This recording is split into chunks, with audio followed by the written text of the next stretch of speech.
ឱកាសរស់នៅនិងវិនិយោគនៅតំបន់បឹងកេងកង3បានម្ដងទៀតហើយ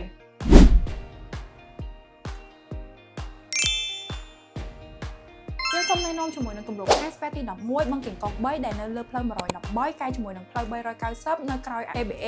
ម៉ៅសេតុងហើយនៅជិតសាលាធម្មសិក្សាជ័យជំនះនិងសារមន្ទីរទួលស្លែងជាតំបន់ដីមាននិងមានសក្តានុភាពហើយចំពោះ Hashtag ទី11របស់យើងមានប្រភេទ2 unit គឺ unit 1បន្ទប់គេងនិង unit 2បន្ទប់គេងហើយតម្លៃវិញគឺចាប់ពី$50,000ឡើងទៅលក្ខខណ្ឌនៃការបង់ប្រាក់វិញគឺកាន់តែងាយស្រួលលោកអ្នកគ្រាន់តែកក់មុនចាប់ពី$500ឡើងទៅដើម្បីបិទ unit ដែលលោកអ្នកពេញចិត្តនិងបង់ឥតការប្រាក់រយៈពេល35ខែជាមួយនឹងម្ចាស់គម្រោង